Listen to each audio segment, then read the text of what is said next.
Assalamu alaikum, dear students. Welcome back to our channel MCQs platform. If you are going to appear in the exam of Assistant Director FIA, then you must know about the ABC of FIA Act. You should watch this series in which I will guide you what to memorize and how to memorize, then important points, sections and other important things which an examiner can ask in the exam. If you haven't subscribed our channel, then you must subscribe it and press the bell icon so that you can get notification about all section of FIA. So let us move to learn today's topic, that is general instructions about FIA Act.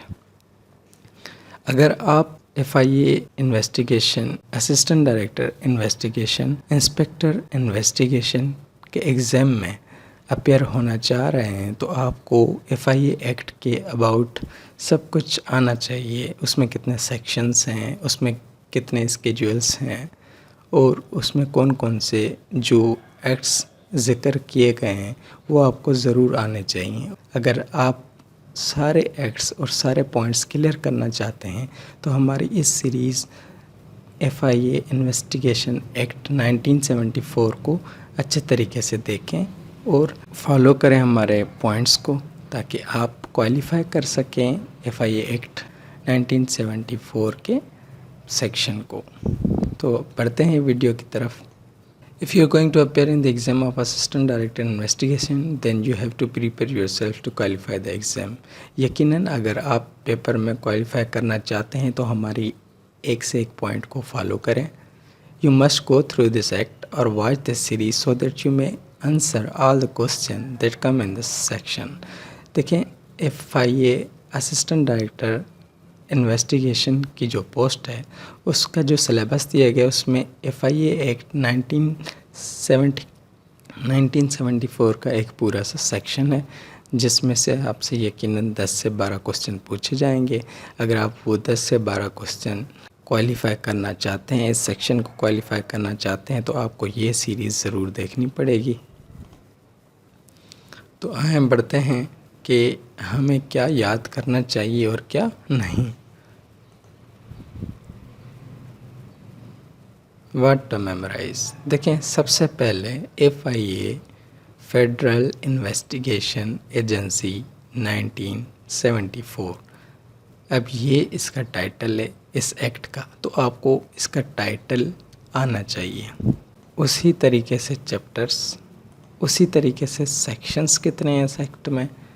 यकीनन अगर ये एक अब common सा हो गया, यकीनन ये स्ट्रेट फॉरवर्ड सेक्शंस नहीं पूछेगा आपसे कि भाई FIA 1974 में कितने सेक्शंस, बट सेक्शंस के नाम पूछेगा और फलां सेक्शन कौन सा है, सेक्शन नंबर 6 किसके अबाउट है, सेक्शन नंबर 10 किसके अबाउट है, कितने स्केड्यूल्स हैं। तो स्केड्यूल्स एक ही है किसमें, FIA 1974 के एक्ट में।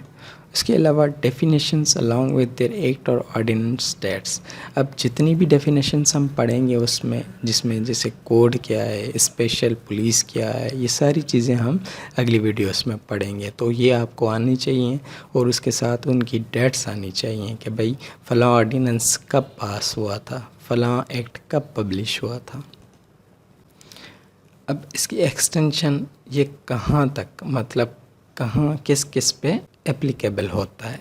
FIA का जो एक्ट है 1974 का वो किन लोगों पे और किन जगहों पे एक्सटेंड होता है, तो ये पूरे पाकिस्तान में एक्सटेंड होता है। When the act was publish its date. अब एक्ट कब पब्लिश हुआ था उसकी डेट भी हमने याद रखनी है। वैसे तो ये एक्ट कहलाता है 1974, पर इसको आल्सो कार्ड इसलिए कहा जाता है कि इसकी पब्लिश्ड डेट जो है, मतलब जिस डेट पे ये पब्लिश हुआ था वो है 17 जनवरी 1975। उसके अलावा क्या याद करना है आपने, its constitution means according to which this agency और एक्ट वाज कॉन्स्टिट्यूटेड।